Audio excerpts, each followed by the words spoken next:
guys, my name is Attorney Walter, if not the third. I'm with Disability Resolution PA. We're going to be going through specifically the White House's fact sheet. And you know, most of these bills, they have a fact sheet. A fact sheet, then the actual bill language, a quick summary sheet, like, you know, bullet points on the front of a page.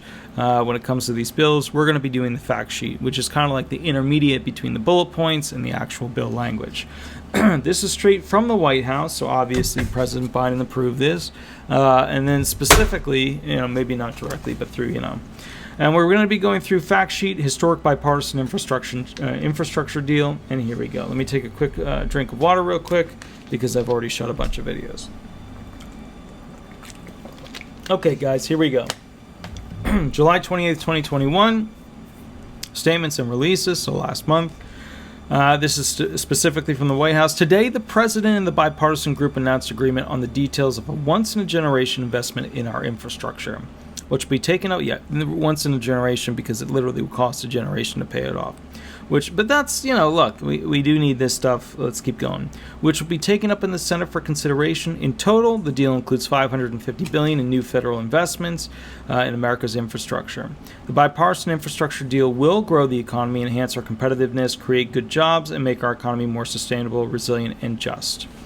So, what I want to point out here is that the money is to be used for the American machine, the cogs that make it turn, the businesses, things like that. The whole push here is to get America strong financially. Why? Because COVID destroyed a lot of businesses. I know a couple of law firms that are already going out of business. Basically, the attorneys are retiring.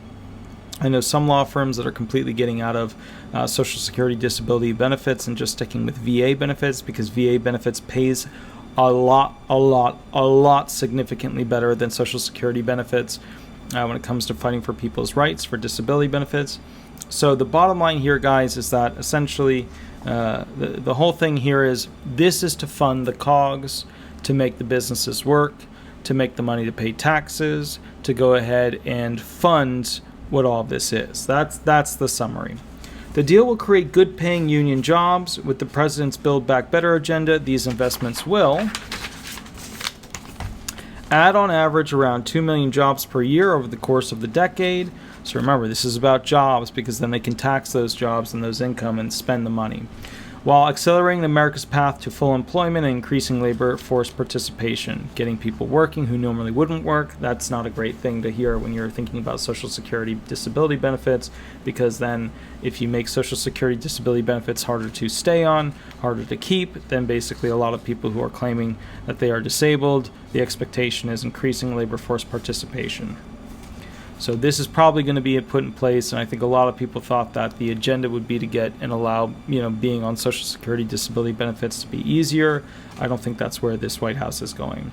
President Biden believes that we must invest in our country and in our people by creating good-paying union jobs, tackling the climate crisis, and growing the economy sustainably and equitably for the decades to come.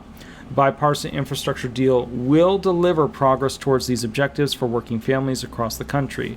The bipartisan infrastructure deal, number one, makes the largest federal investment in public transit ever.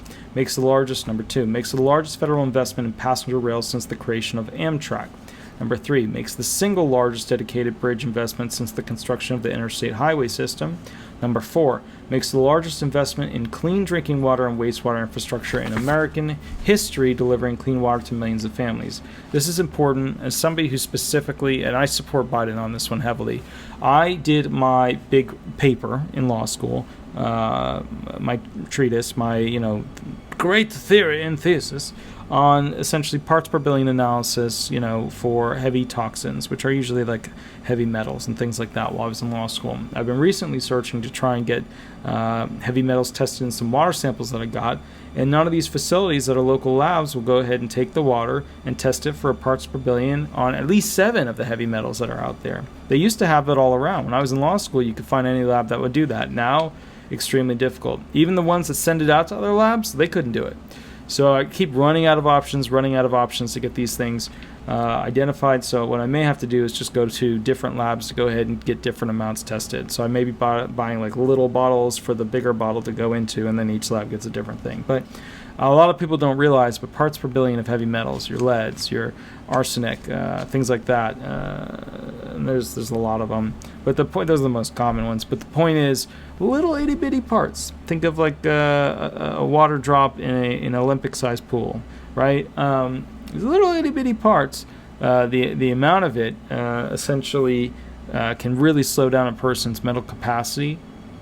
And what it will do is essentially ruin a person's life, because the more of that you drink, the more weird things happen. Your body starts to have immune system responses that are horrible. Your body starts to slow down. Your IQ is lower, etc. Number whatever. Ensures that every American has access to reliable high-speed internet. We all support that. That's incredibly important.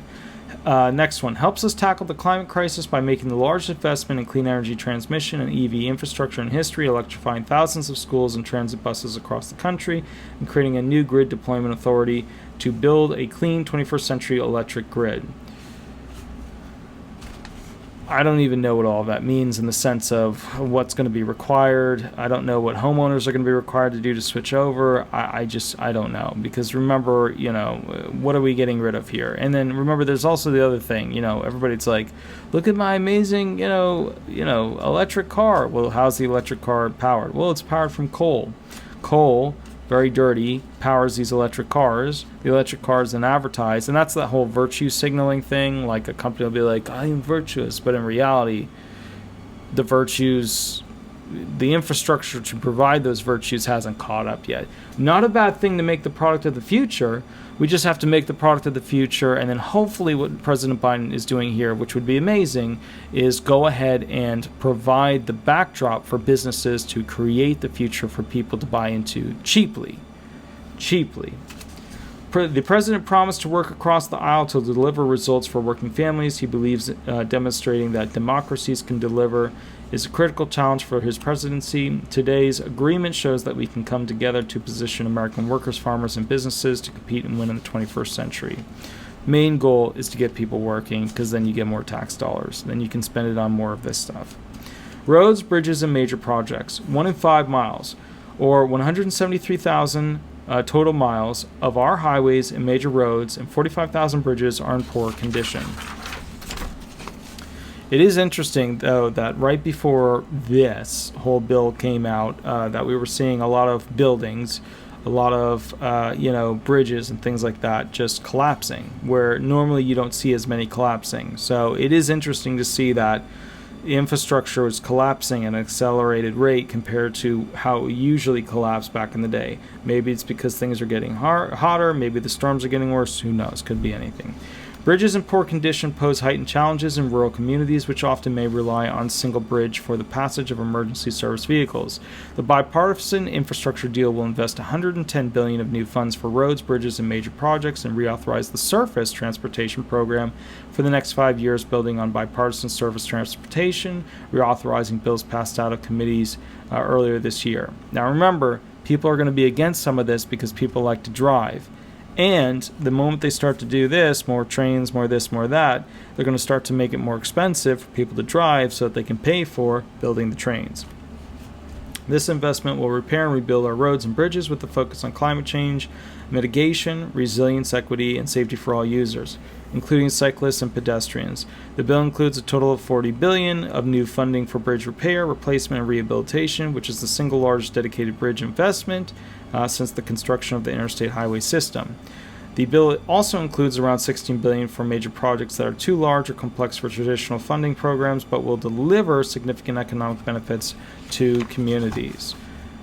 Safety. America has one of the highest road fatality rates in the industrialized world. The deal invests $11 billion in transportation safety programs, including a new Safe Streets for All program to help states and localities reduce crashes and fatalities in their communities, especially for cyclists and pedestrians. It will more than double funding directed to programs that improve the safety of people and vehicles in our transportation system, including highway safety, truck safety, and pipeline and hazardous materials safety.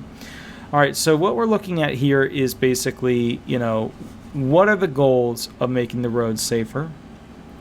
Notice how they put hazardous material safety, because when you have hazardous waste in those big trucks, anything that goes wrong could be a horrible, horrible mess. But the point here is, we have to look at this. They're becoming the future HOA of roads, and they are going to restrict your travel based on these new safety measures, but make it easier for cyclists and pedestrians. And the whole point there is to go ahead and have less fatalities. But it does bring up the question of why couldn't you just, build cyclist roads and pedestrian roads for these bigger highways in a separated area, which is maybe something that they're going to do as opposed to giving them a little lane to the right, Public transit. America's transit infrastructure is inadequate with a multi-billion-dollar repair backlog, representing more than 24,000 buses, 5,000 rail cars, 200 stations, and thousands of miles of track signals and power systems in need of replacement. The deal invests $39 billion of new investment to modernize transit and improve accessibility for the elderly and people with disabilities. There you go. That's good. We got them in there. That's good. In addition, I'm expecting there to be something in here more specifically for the disabled and retired, but we'll see. In addition to continuing the existing transit programs for 5 years as part of the Surface Transportation Reauthorization, this is the largest federal investment in public transit in history and devotes a larger share of funds from Surface Transportation Reauthorization to transit in the history of the programs. It will repair and upgrade aging infrastructure, modernize bus and rail fleets, make stations accessible to all users, and bring transit service to new communities. It will replace thousands of transit vehicles, including buses, with clean, zero-emission vehicles, and it will benefit communities of color since these households are twice as likely to take public transportation, as many of these communities lack sufficient public transit options. Okay, they always throw the racial thing in there. I don't think it's necessary. I think everybody would like to be able to have cheaper transportation, but once again, they always throw that in there. And that's just a vote sequencing maneuver. They're trying to build votes from a particular demographic.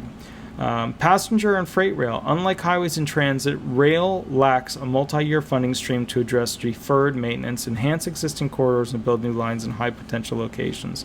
The deal positions Amtrak and rail to play a central role in our transportation and economic future. So they're trying to build it out more like Europe, where people can access, transportation with Amtrak and other railway systems, kind of like in Europe. The problem is that everything in America is pretty darn spread out, and we're not, super built out like you would see in Europe when it comes to everything you'd need in one spot all over the place. We have everything you need in one spot in, cities, towns, stuff like that, but it's not going to be as successful as the European model. It's just not. But what I like about it is it gives more options to particularly impoverished people or low-income people who can't afford the insurance for a car. And then the interesting thing here is that through all of this, they didn't put how they're going to make the insurance for cars cheaper. That's a major thing that's limiting people from owning a car, is that monthly fee. But cars aren't the agenda here. They're making the USA more like Europe. That's their agenda here. This is the largest investment in passenger rail since the creation of the Amtrak 50 years ago. The deal invests $66 billion in rail to eliminate the Amtrak maintenance backlog, modernize the Northeast Corridor, and bring world-class rail service to areas outside the Northeast and Mid-Atlantic. Within these totals, $22 billion would be provided as grants to Amtrak, $24 billion as federal-state partnership grants for Northeast Corridor modernization, $12 billion for partnership grants for intercity rail service, including high-speed rail, $5 billion for rail improvement and safety grants, and $3 billion to grade crossing safety improvements. I think one of the issues that they're going to run into here is that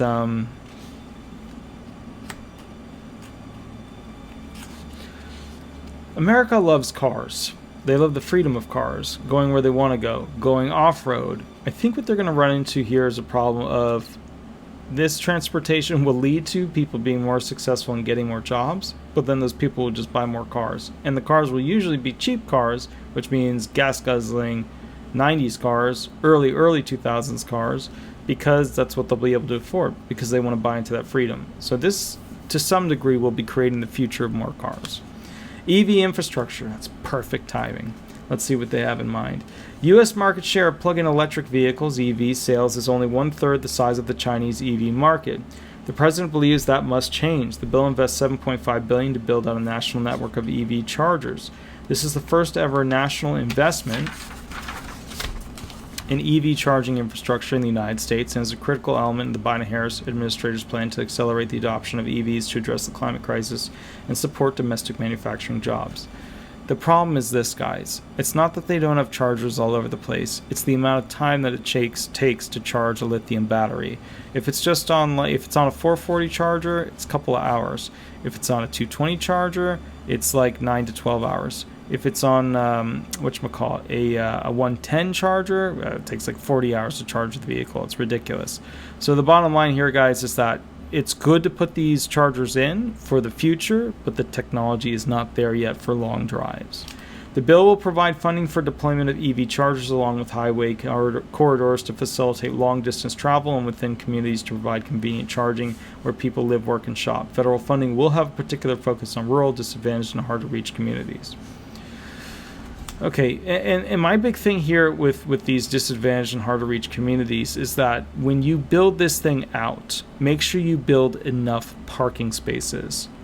Okay, a lot of people in the government will tend to go ahead and build out this infrastructure and not plan it and zone it specifically to have parking garages strategically placed throughout this, because the expectation is, oh, they're all going to be on the rail. They're not all going to be on the rail. They're going to want to buy cars when they get a job, and they're going to want to go places and do things.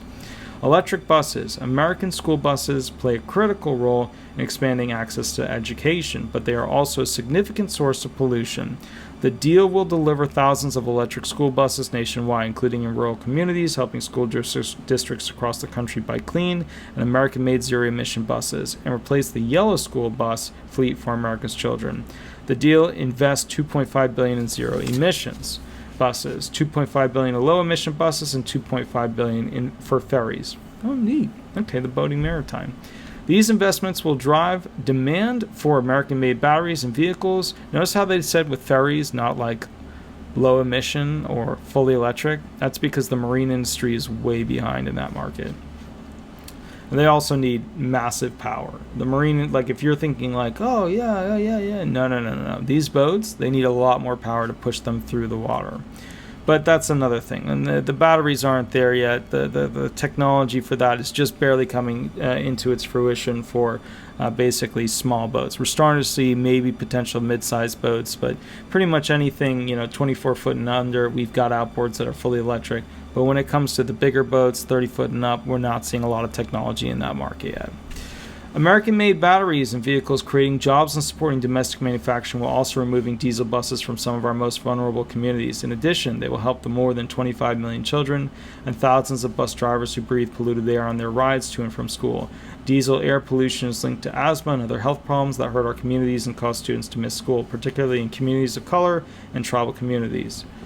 They always throw that in. Guys, there are poor people of every single race.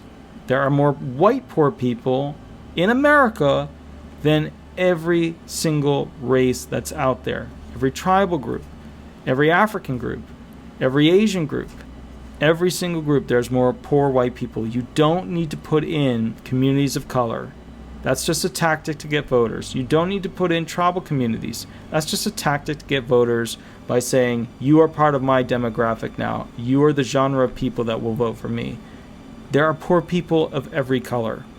Stop making racist remarks, specifically to pinpoint potential voters in Vote Farm. That's not acceptable.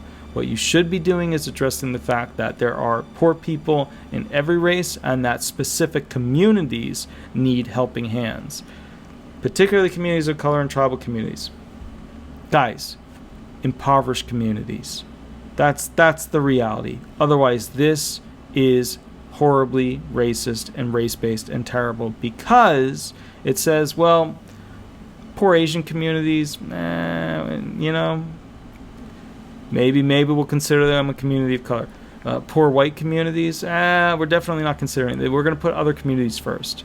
That's wrong. You have to put all the communities on the same block, look at them, and figure out a plan for all of them. You've got to make it work for everybody.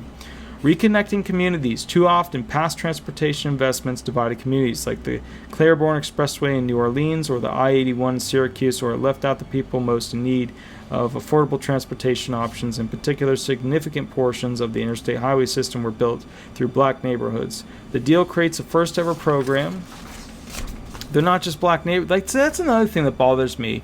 And I know that these people in the White House don't actually understand how it is, but as somebody who works every single day with the impoverished, with the homeless, there's train tracks through all kinds of poor communities. All kinds. You know why? Because everybody's doing poorly. Everybody's poor right now. Everybody's not doing well, which means that a lot of people move into a community where the demographic could have been one thing in the past, but it's not anymore. What am I seeing? I'm seeing a mixture of everybody going into everybody's different communities. You have people that are doing exceptionally well right now. You have literally black billionaires coming into existence right now.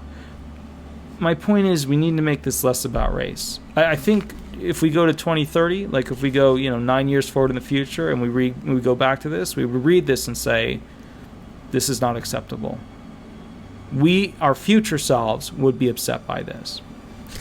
The program will fund planning, design, demolition, and reconstruction of streets, grid, parks, and other infrastructure through $1 billion of dedicated funding. Airports, ports, and waterways. The United States built modern aviation, but our airports lag far behind our competitors. According to some rankings, no U.S. airports rank in the top 25 of airports worldwide. Well, there's a lot of airports out there, so, Our ports and waterways need repair and reimagination too. The bill invests $17 billion in port infrastructure and $25 billion in airports to address repair and maintenance backlogs, reduce congestion and emission near ports, and drive electrification and other low-carbon technologies. Modern, resilient, and sustainable port, airport, and freight infrastructure will support U.S. competitiveness by removing bottlenecks and expediting commerce and reduce the environmental impact of neighboring communities. Unless they start pushing that a lot of these big ships have to use particular types of energy resources beyond what they're already using, then it will make us less competitive. I could see them sneaking something like that into this bill, so just be aware that's something to watch out for. Resilience in Western water infrastructure. Millions of Americans feel the effects of climate change each year when their roads wash out, airport power goes down, or schools get flooded. Last year alone, the United States faced 22 extreme weather and climate-related disaster events with losses exceeding $1 billion each, a cumulative price tag of nearly $100 billion. People of color are more likely to live in areas most vulnerable to flooding and other climate change-related weather events. We're just going to skip that one. The deal makes our communities safer and our infrastructure more resilient. You know what? Here's the problem. Okay? Here's the problem with this. So then by this, people not of color would not be living on the coast. By this, people not, basically of color would essentially not be living on the water. By this, people not of color would not be living on the floodplains, the creeks, the rivers, the ponds. They wouldn't be living on them. They wouldn't be living on the luxury parts of living, right? Which is living on the water. So by this, people of color are more likely to live in areas most vulnerable to flooding and other climate change-related weather events. No, they're not. No, they're not. That is a false statement, and here's why. People, all kinds of people, live in nice houses on the water. African Americans do. Asian Americans do. Caucasian Americans do. They all live in these spots, and they are the most likely to see flooding because they're next to the water when the storm comes. The deal makes our communities safer and our infrastructure more resilient to the impacts of climate change and cyber attacks with an investment of over $50 billion. What does the water system have to do with this? Cyber attacks in the water system, maybe the maybe the giant concrete, keeping the water. I don't know. We'll see what they say. This includes funds to protect against droughts and floods in addition to a major investment in weatherization.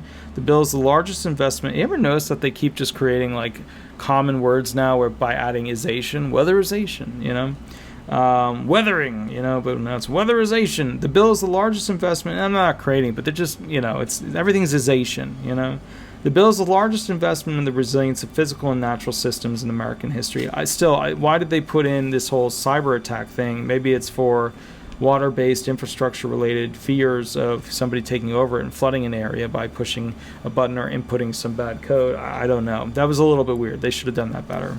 Clean drinking water. Currently up to 10 million American households. And 400,000 schools and child care centers lack safe drinking water.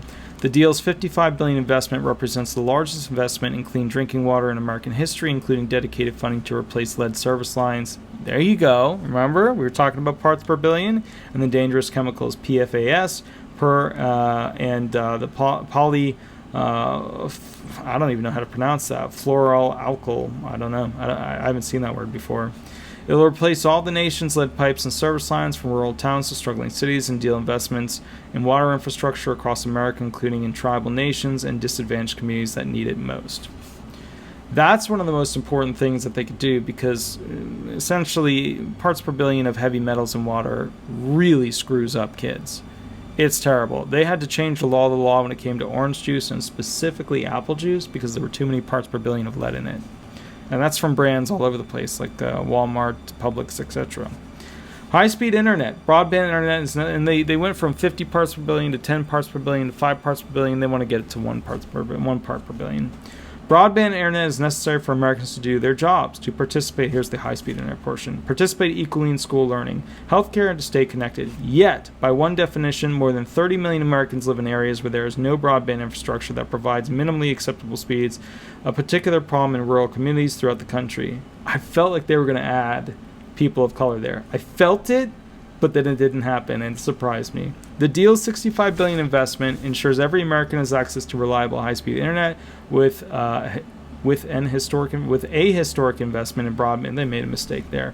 How are they making mistakes on this? Like, this is the highest level. Like, when I see the House reps make mistakes in this stuff, I'm like, all right, they're only House reps. And I see the senators do it, I'm like, whoa. And then when I see the White House do it, I'm like, whoa, grammatical, wrong, Historic investment in broadband infrastructure deployment, just as the federal government made a historic effort to provide electricity to every American nearly 100 years ago.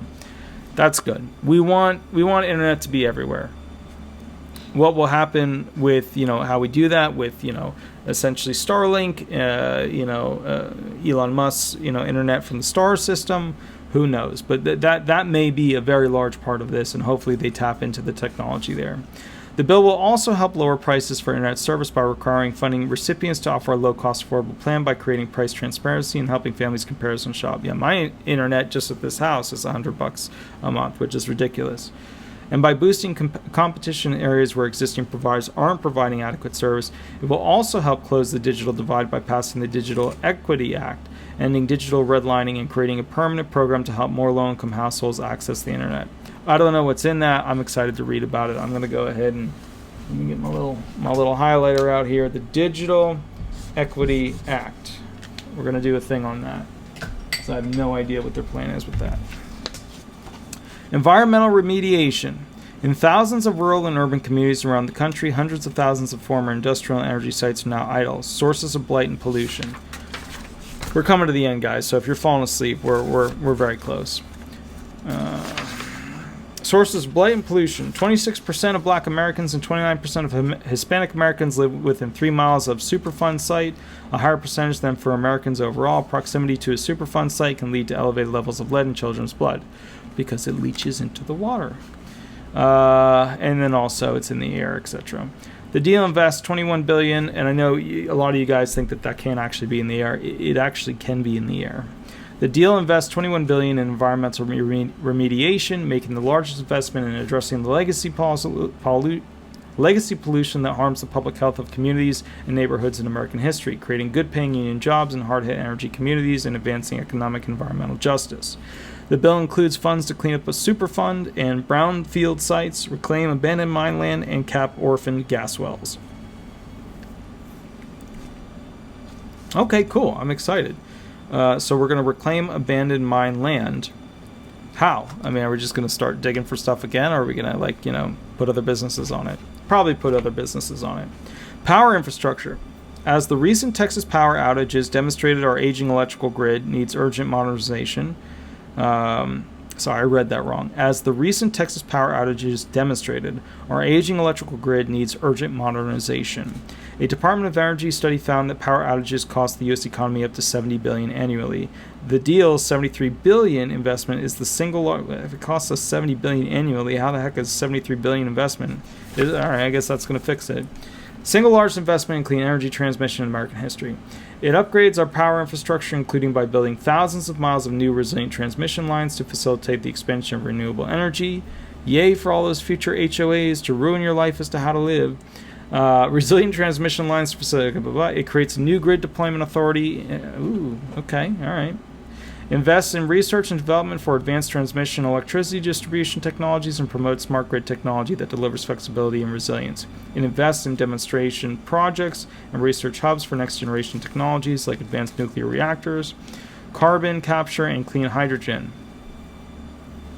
Well, I hope the nuclear reactors, they mean fusion reactors. I hope that's what they're talking about here, because fusion is the future.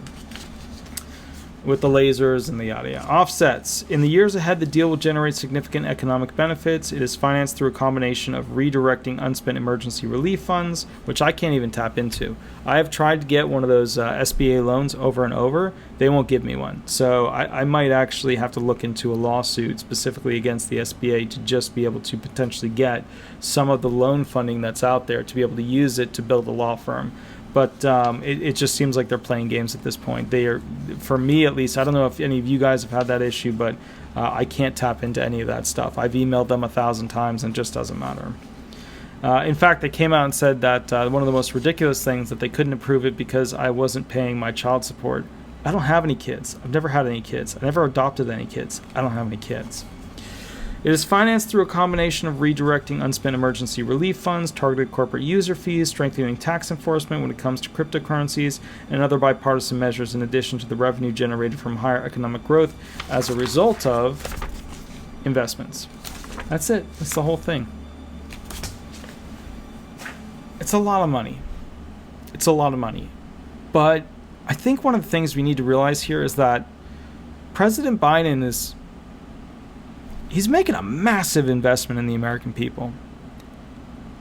It's going to cost a lot to pay it off down the line. It is.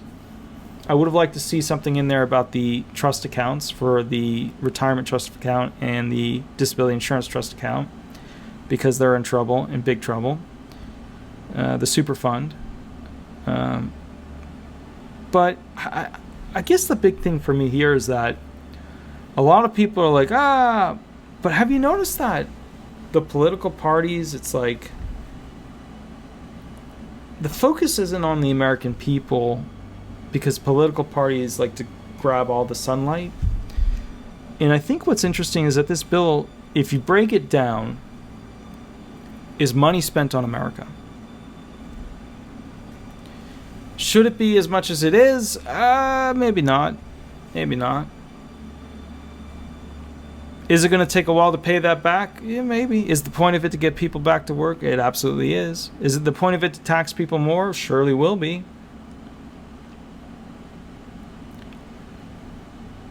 What does the future look like? Are these investments really going to make small businesses, mid-sized businesses, large businesses do better? I don't know. We'll have to see. Anyways, guys, I hope you like this channel.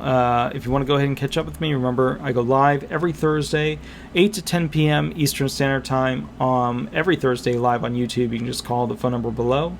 Remember, please like, subscribe, and also leave 5-star reviews. They're in the bio area below with URLs. You just click them, it takes you right to it. Have an absolutely wonderful night. It's past. It's almost 4 a.m. now, and I got to wake up at 6. I'll catch you a little bit later, and have a wonderful night. Thanks so much. Bye-bye.